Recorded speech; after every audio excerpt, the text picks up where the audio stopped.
Public ಟಿವಿಯ ಜೊತೆ CM Ibrahim ಅವರು ಇದ್ದಾರೆ, ಮಾತನಾಡಿಸ್ತಾ ಹೋಗ್ತಾರೆ. ಈಗಾಗಲೇ ಯಲಹಂಕದ ಕೋಗಿಲು ಲೇಔಟ್ಗೆ ವಿಸಿಟನ್ನು ಮಾಡಿದ್ದಾರೆ, ಇಲ್ಲಿನ ಜನರನ್ನು ಕೂಡ ಮಾತನಾಡಿಸಿದ್ದಾರೆ.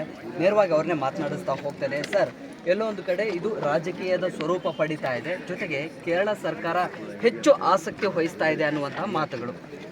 ನೋಡಿ, ನಾನು ಒಬ್ಬನೇ ಬಂದಿಲ್ಲ, ಮಾರ್ಚಂದ್ರ ಮುನಿಯಪ್ಪನವ್ರು ಇದ್ದಾರೆ, ನಮ್ಮ ಮುನಿಯಪ್ಪನವ್ರು ಇದ್ದಾರೆ, ಪಿ ಮೂರ್ತಿ DSS ಲೀಡರು, ರಾಜ್ಯಾಧ್ಯಕ್ಷರು, ಅಂಬೇಡ್ಕರ್ ಸೈನ್ಯ, ಶಾಬಾಸ್ ಖಾನು, ಇನ್ನು ಕೋಡೇಳಿ ಚಂದ್ರಶೇಖರ್ ಬರ್ತಾ ಇದ್ದಾರೆ, ರೈತ ಸಂಘದವ್ರು ಬರ್ತಾ ಇದ್ದಾರೆ, ಮೋಹನ್ ರಾಜು RP ಅದವ್ರು ಬರ್ತಾ ಇದ್ದಾರೆ.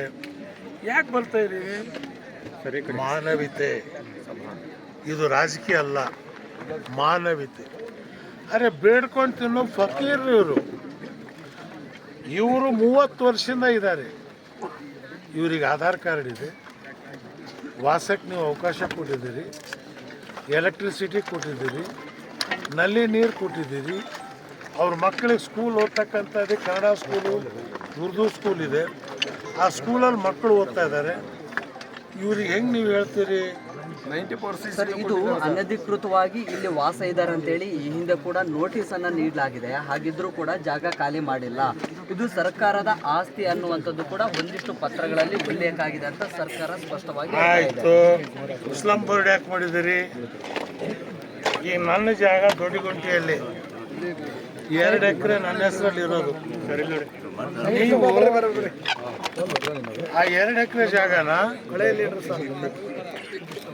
ಸ್ಲಮ್ ಅಂತ ಮಾಡಿ ನೀವು ಹಂಚಿಲ್ಲ.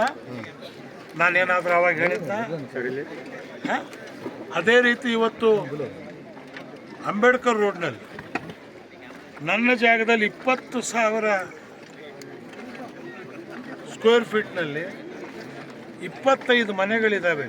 ಜಾರ್ಜಿಗೆ ಓಟ್ಬೇಕಾಯ್ತು, ಆ ಮುಂಡೆದು ಹಂಚ್ಬಿಟ್ಟು ಬಂದು ನನ್ನ ಜಾಗ ಹಂಚಕ್ಕೆ ನಿನಗೆ ಆಗತ್ತೆ ಮುಂಡೆವ?